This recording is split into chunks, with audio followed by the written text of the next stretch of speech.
welcome back to the channel. It's Bowen. As a homemaker and dietitian, I am always in the kitchen. I have brought my camera around with me the last couple of weeks and filmed things that I have been working on a management scale. So not the day-to-day cooking, but the things that have to be done in order to keep my from scratch kitchen running as efficiently as possible. I'm not going to be explaining play by play what I'm doing in this video, but rather the video is kind of giving you a visual as to all the things that I've been working hard on in the kitchen. What I really want to talk about is some things that are on my heart. At the end of the video, I will give a brief explanation on mylar bags and 5-gallon buckets. The rising cost of food and food shortages are on my heart and my mind right now.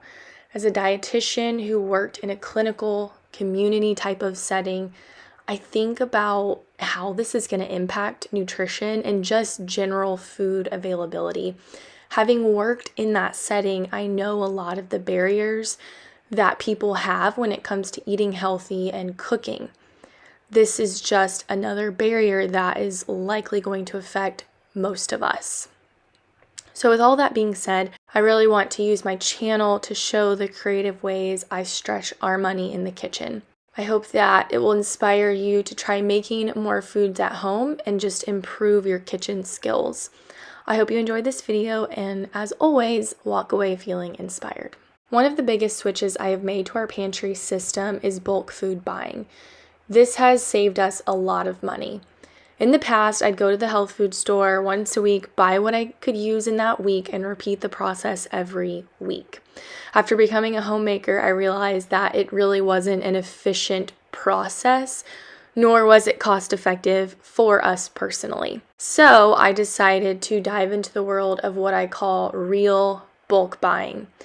I started with Azure because I could get the 25-pound grain quantities, which was really helpful for making sourdough bread.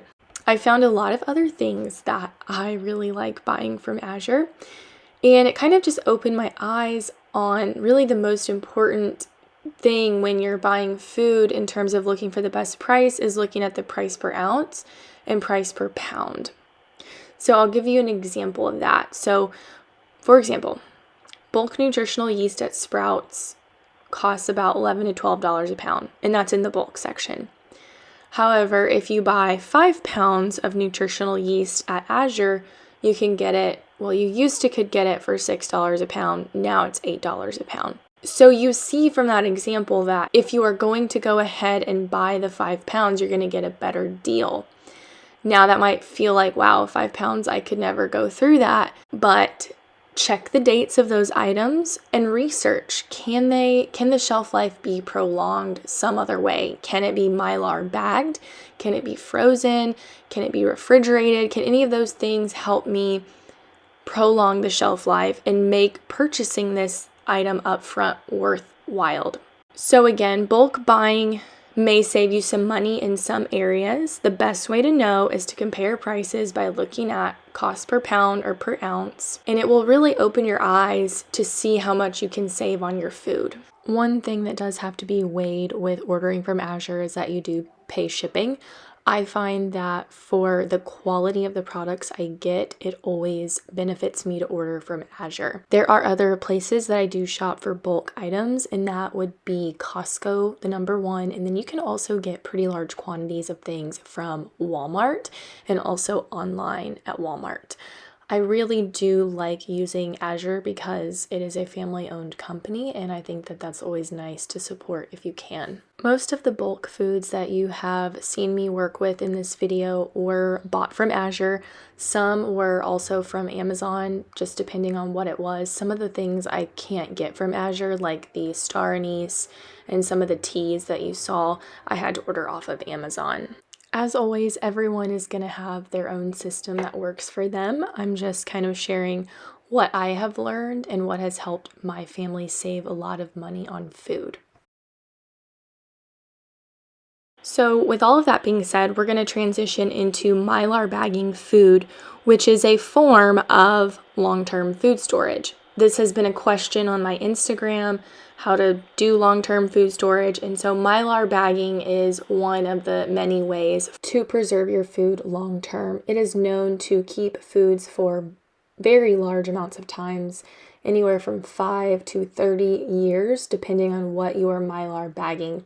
I do suggest that you do some outside research on what is safe to mylar bag. You can't mylar bag all foods. So what I'm doing is I'm just dumping 25 pounds into a mylar bag. I'm gonna squish it down, get it to fit in there.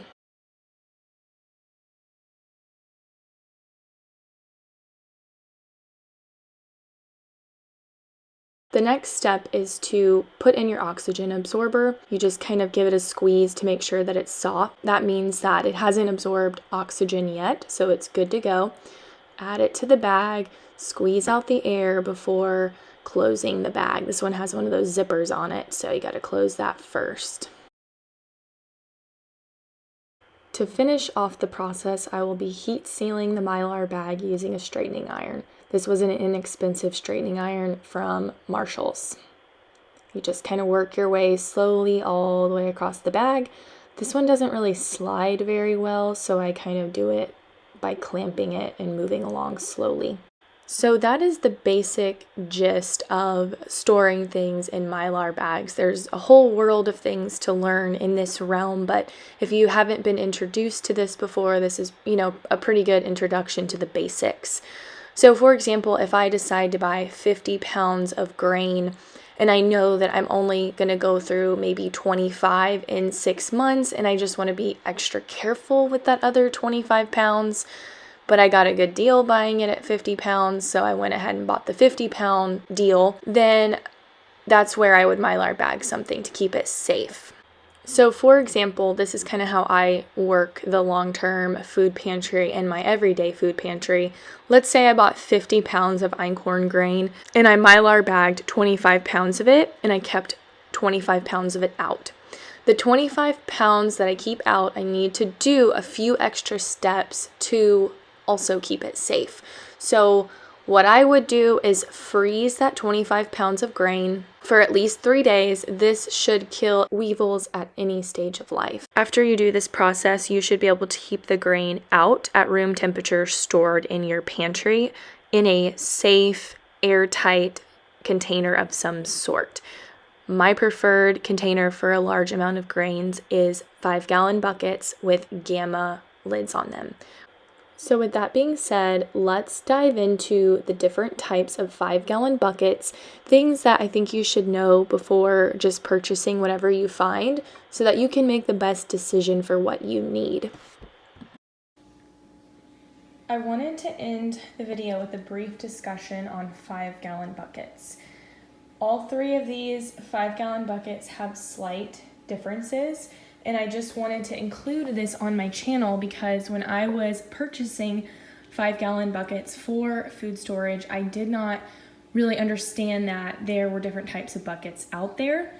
And so I think this will be really helpful for you if you are kind of starting this journey of food storage. This one right here, okay, this is just an extra lid. I don't feel like taking this off.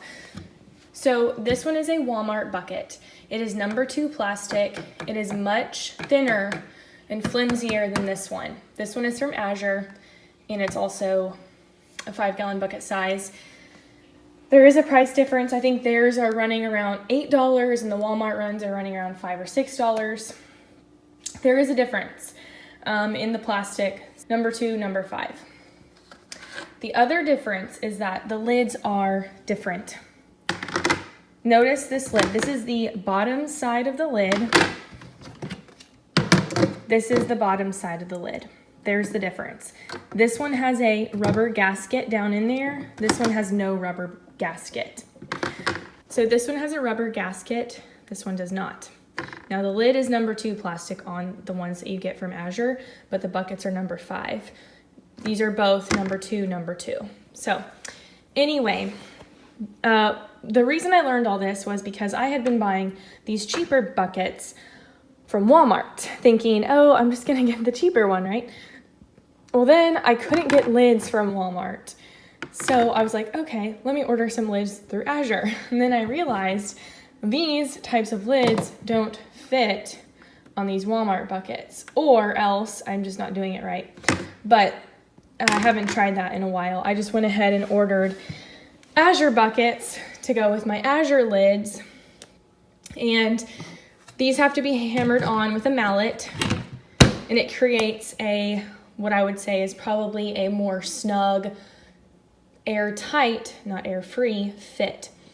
These do snap on, so I mean, you know, they do snap on, but again, there's no gasket. So you make up your mind on what you think is better for you in terms of food storage. Okay, so lastly, I want to show you what a gamma lid is if you don't know. So a gamma lid also has a gasket. So it works very much in the same way this one does in terms of, you know, that airtight kind of seal that it gives with the gasket. This just makes it easier to get in and out of. So like, for example, I use a lot of whole grain for my bread making, and I just put it in here because I know that I will go through this in 6 months to a year's time frame. If you're gonna store it like this and you know that you're gonna go through it in about a year, it's still a good idea to freeze your grain before you put it in here. So this was frozen for 3 days. That should kill any bug larva that is on the grain and help protect it in terms of there's nothing hatching in there within that time frame that you're storing it this way. I add bay leaves to mine just because, you know, why not? Why not? I bought a bunch in bulk and I just kind of add them to my buckets for another pest deterrent. These lids are hard to get into. They're not this convenient, you know, in and out. These you have to have like a little opener thing. They have to be hammered on. So this is better for something that you're not planning on opening every couple of days or every week or whatever. It's better for like foods that maybe you've mylar bagged and you want to give them that extra barrier of protection. All right, that is everything for this video today, y'all. Thanks so much for watching. If you enjoyed the video, please give it a thumbs up. And if you're new, hopefully you'll stick around and subscribe. Keep doing the hard work that is preparing nourishing foods for your family. It's repetitive. It can feel like the dishes are never ending, but just know you're not alone. My kitchen is always messy, except for the pretty little part that you see in the clip. So just remember that.